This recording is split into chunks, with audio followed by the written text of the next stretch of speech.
Akkam jirtu hordoftoota keenya har'a waan haaraatu jira. Waraanni US Israa'elii fi Ameerikaa erga dhaabbatee amma naannoo ji'a lamaa ta'eera. Ji'a lama caalaa jira.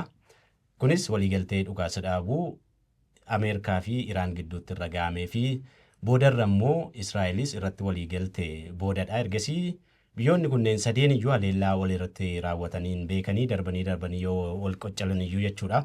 Garuu kaleessa jalqabarraa eegalee Israa'elii fi Iraan haleellaa walirratti bananiiru. Kunis ji'oota lama booda biyyoonni kunneen waraanatti deebi'uu kan jedhu yaaddoo guddaa uumee jira. Firaa'ol Balaay waayila koo wajjiniin dhimma kanarratti dubbachuudhaaf asitti argamnaa. Firoo biyyoonni lameen jechuun Iraanii fi Israa'el kunneen maaliif walitti deebi'anii ji'oota lamaaf walaleeluu dhiisanii amma maaltu walitti isaan deebise? Sababiin amma ta'e kan isaan akka wal waraanutti yookiin immoo haleellaa walitti dhukaasutti akka dhufan kan godhe Israa'el kibba Libaanos haleeluu isheeti. Egaa akkuma beektu Hamza Iraan kanaan dura yeroo waliigalteen mallatta'u mataan isaayyuu yoo Israa'el Libaanosiin haleelti ta'e akka isheen deebii kennitu himteetti. Israa'el immoo yeroo waliigalteen sun taasifamu Libaanos akka hin dabalanne Libaanosiin akka haleeltu himaa turte jechuudha. Yeroo sanaa Ebla 8 bara 2026 yeroo waliigalteen dhukaasa dhaabuu jaarsummaa Paakistaaniin irra gahamu sana Iraan akka ulaagaatti kan isheen keessee turte Libaanos keessatti haleellaan Israa'el raawwattu akka dhaabbatu kun ulaagaa tokko ta'uu qaba. Kana ta'uu baannaan waliigalteen dhukaasa dhaabuu kun mariin ittaanee ta'us bu'aan qabu jechaa turte. Erga yeroo sanaatii dhaadataa jirti Iraan. Israa'el immoo haleellaan dhaabne achi keessatti. Waan si ajaa'ibu Ameerikaan illee kan Iraan wajjin waliigaltee dhukaasa dhaabuurra geesse. Isa Iraan Libaanos keessatti haleellaan haa dhaabbatu, haleellaan Israa'el haa dhaabbatu jette sana hin fudhanne Ameerikaan illee irratti waliin galle. Kana jechuun Israa'el Libaanos keessatti haleellaa akka dhaabdu Ameerikaan hin barbaanne Doonaald Tiraamp jechuudha hin barbaanne jechuudha. Isa kanatuma wal qoccolanii Hamza kana gidduutti inumaayyuu Israa'el gaafa waliigalteen sun raawwatame akka gabaasonni jedhanitti egaa daqiiqaa 10tti qiyyaafannoowwan 100 ta'an haleelteetti Libaanos keessatti jechuudha. Ammas egaa haleellaan kun kibba Libaanositti yeroo raawwatu Iraan immoo akkuma waadaa seentee turte deebii kennuutti kaate jechuudha. Israa'el kan isheen jettu kibba Libaanos gara kaaba daangaa Israa'elitti dhiyaatee kan argamu bakka Daahiyee jedhamu keessumattiyyuu iddoon sun qubsumaa warra Hizboolaati. Hizboolaa jechuun hidhattoota Libaanos keessa jiran kan deeggarsa Iraan qabu jedhaman jechuudha. Achi buufatanii jiru. Kanaafan achirratti qiyyaafadhee haleellaa geggeessa jetti Israa'elii. Ammoo kaleessa galgala maal goote Israa'elii kibba magaalaa Beeruut magaalaa guddoo Libaanos keessatti haleellaa gurguddaa raawwatte. Haleellaa sanaan namoonnis miidhamaniiru. Israa'el kan jettu Libaanos irratti xiyyeeffadha argan isheen jettu. Iraan immoo kanaan dura Israa'el Libaanos keessatti haleellaa raawwannaan keessaayyuu Beeruutitti sitti haleellaa raawwannaan nan gaabba garuu haleellaa raawwachuudhaan haaloo nan ba'a jechaa turte Iraanii isuma kana raawwatte jechuudha. Haleellaa kan isheen raawwatte Iraan akka jettutti eegdonni warraaqsaa Islaamaa Iraan akka jedhanitti kaaba Israa'el iddoowwan lama buufata qilleensaa Israa'el irratti xiyyeeffattee akka haleellaa geggeessiteedha. Kana humni waraanaa Israa'elis adda baaseera mirkaneesseera. Miidiyaaleen Iraanis adda baasaniiru. Kanammoo Israa'el haaloo bahuudhaaf iddoowwan 3 Iraan keessaayyuu gara lixa Iraanii fi giddugala Iraan magaalaa Tehraan magaalota akka Tabriizii fi Isfahaan dabalatee haleellaa raawwachuu humni waraanaa Israa'el hime. Isa kana miidiyaaleen Iraanis mirkaneessaniiru. Hamza egaa akkumatti jettee Iraan deebii kana gaafa kennitu jalqaba torbee irratti hidhamitiiree kan inni jalqabeeru torbee guutuuf akka inni deemu haaloo bahuun kun torbee guutuuf akka inni raawwatamu himaa turteetti.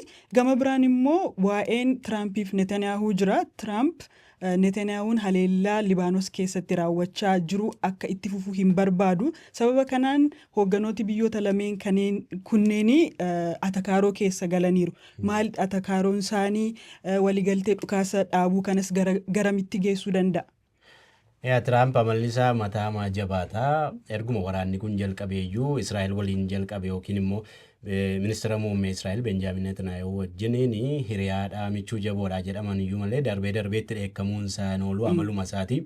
Isa kana immoo kanaan dura iyyuu tureera yeroo wayii Tiraamp gaafa akkas jedheetti dheekkamu Netanyaahuun aleellaa akkasii kophaa isaa raawwatee nuyi keessaa hin qabnu kanaan dura jedhee ture. Isa kanaaf Netanyaahuunis kanaan dura deebii kennee ture. Nuti wal dhabnaa obboloota maatiidha akka maatiitti wal dhabuun jira. Ganama wal lollee galgala araaramnaa kun waan jirudha jedhee ture. Garuu inni alanaa kun akka kanaan duraa miti keessaayyuu torbee darberraa eegalanii qondaalonni kunneen kan Israa'elii fi kan Ameerikaa jechuudha. Bilbilaan walitti dubbatan jedhu miidiyaalee idil addunyaa kan Ameerikaa dabalatee gabaasaa turan atakaaroo isaanii. Tiraamp yeroo kana akka michuu isaatti tuun taane Netanyaahuu kan inni ilaale akka daa'ima isaatti akka inni ajajaa ture. Itti dheekkamaa ture, itti dhaadataa akka inni turedha kan isaan gabaasanii. Kan addarrummaan jalqaba kan gabaase miidiyaa US Axios kan jedhamu Axios News kan jedhamutu gabaase. Bilbilaan gaafa waliin dubbatanii Netanyaahuu akka arrabse fa'aa nama maraataa, nama sammuunsaa nagaa hin qabne, nama sirrii akka hin taane jedhee akka Tiraamp jedheen gabaasaa turanii. Isa kana hordofee bilbilaan yeroo walitti haasa'anii Tiraamp numa Netanyaahuun haleellaa Libaanos keessatti akka hin raawwanne jedhee akeekkachiisaa akka ture, harka isaa akka sassaabbatu yookiin immoo akka inni of qusatu akeekkachiisaa ture Tiraamp.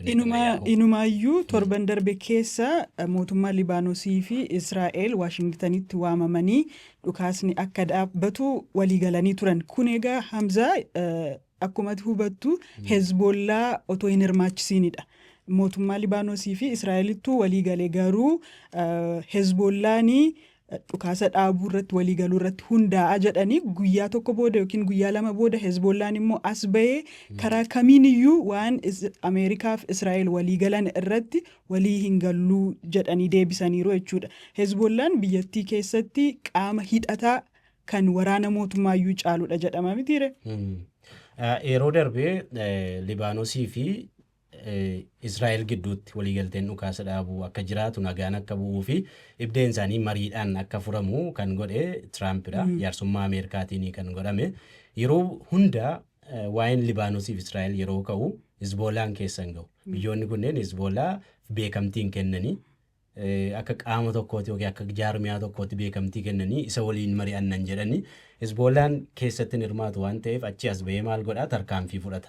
Isa yeroo darbee jaarsummaa Tiraampiin waliigalteen dhukaasa dhaabuu Israa'eliif Libaanos keessatti gidduutti waliigalame keessattis Hizbollaan hin hirmaanne. Hizbollaa waan hin hirmaachifneef Hizbollaan maal godhee rookeetiiwwan fi misaayiloota deebi'ee Israa'el irratti dhukaasuu eegale. Israa'el amma kan isheen amma haleellaa Beeruutitti raawwattee fi Hizbollaatu haleellaa kaaba Israa'el kaaba daangaa ishee irratti raawwate kan jedhuun. Inni kun immoo Hizbollaan hirmaannaa waan hin qabneef marii dhukaasa dhaabuu keessattis immoo hirmaannaa waan hin qabneef Hizbollaan garee hidhataa akkasumas immoo akka paartii siyaasaati Libaanos keessatti garuu isan hirmaachisan. Kanaaf amma Tiraamp kan inni jedhu walumaa galatti Hizbollaas haa ta'uu mootummaa Libaanos haa ta'uu daangaa Libaanos keessatti Israa'el haleellaa akka hin raawwannedha. Isa kana immoo Benjaamin Netanyahuutu dursa waan ta'eef ministeera muummee Israa'eltu namni kun qondaalli kun harka isaa duubatti akka deebifatu akka haleellaa hin raawwanne yoo kana godhe immoo anatu beeka waan ansi godhu jedhee itti dhaadataa ture akka daa'imaatti jechuudha. Har'a sababa kootiif as jirta ituun hin jiru ta'ee yoo nama na hidhaa jirta ituun hin jiru ta'ee Israa'el iyyuu hin jiraattu. Haala kanaa itti oofnaan waggoota 15 dhufan keessatti fa'aa Israa'el wanti jedhamu jiraachuu hin dandeessu. Yaadi jedhu fa'aa kaasaa ture.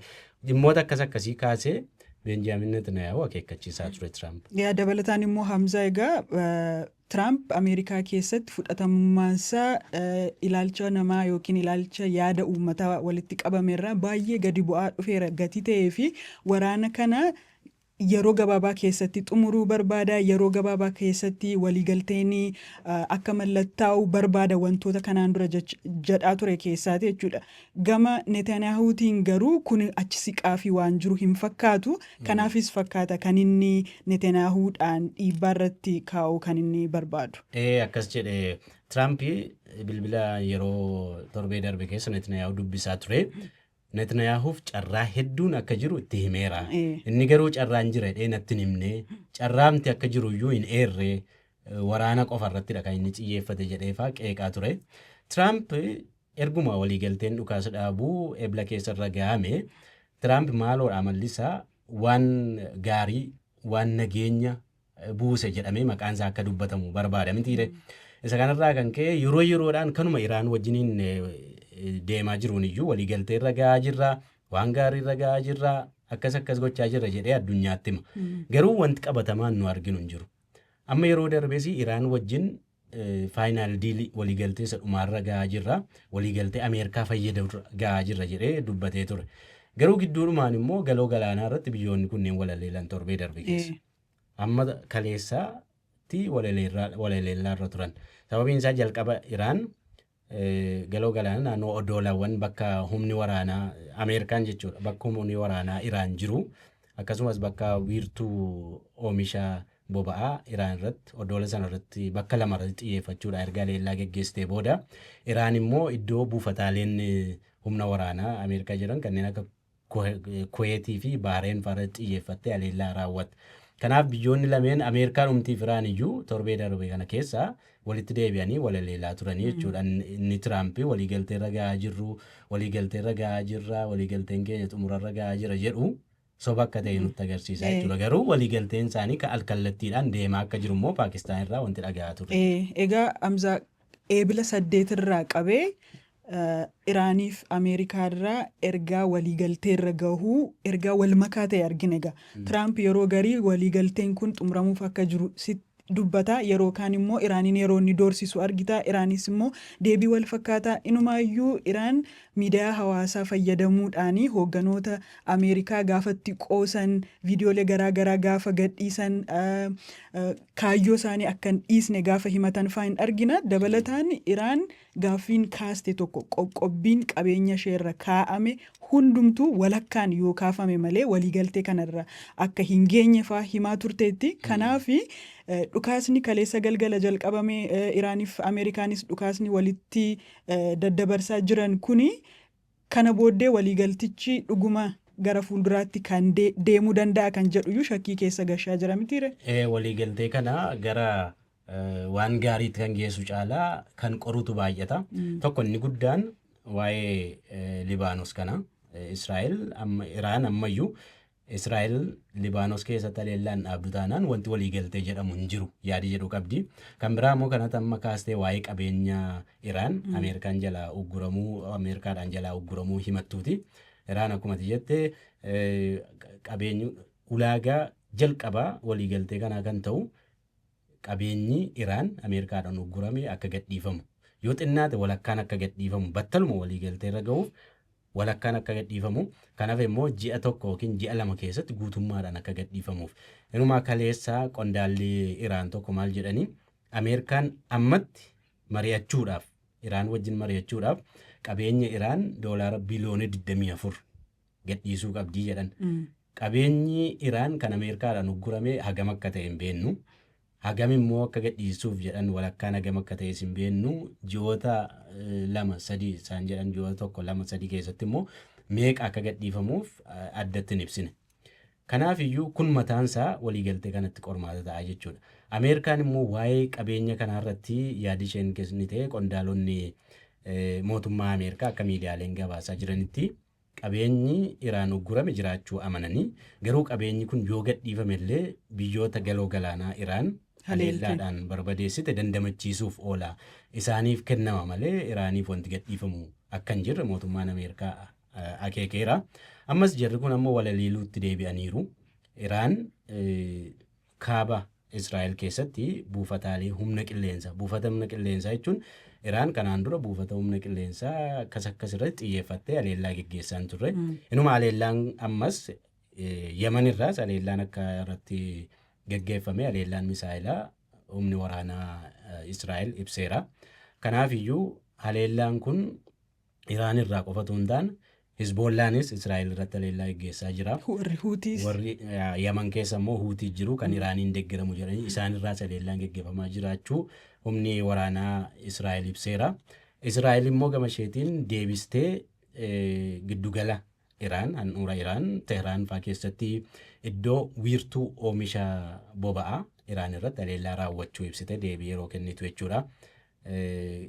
Peetirookeemikaal bakka jedhamu bakka Iraan boba'aatti oomishtee gara biyyoota garaagaraatti raabsitu irratti haleellaa raawwachuu ibsiteetti. Haleellaan kun ammas itti fufeera. Biyyoonni kunniin walitti deddeebisaa jiru. Kun Tiraampiif yaaddoo guddaa akka ta'e gama Ameerikaatii ibsamaa jira. Maalirratti waliigaltee Iraanii fi Ameerikaa gidduutti deemaa jiru irratti. Tiraamp Israa'el yeroon waliigaltee isa dhumaa Ameerikaa fayyadurra gahaa jiru haleellaa raawwatti jedhee ammallee Netanyaahuu komataa jira. Waldhabdeen gidduu isaaniitti babal'ataa jira. Aangawoonni kunniin waldhabanii hin beekanii.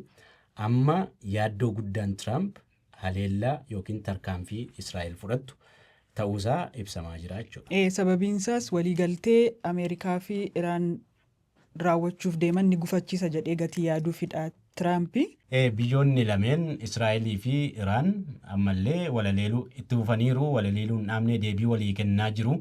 Kun garamitti ba'a kan jedhu biyyoonni kunneen haleellaa itti fufumoo akkuma jedhamu Ameerikaan duubatti deebitee Israa'elis sababa kanatti haleellaa kana keessaa baatee gara mariitti deebi'umoo haleellaan kun Ameerikaa sirmaachisee gara duraatti deebi'a kan jedhu bullee ilaalla. Waan waliin turtaniif hedduu galatooma.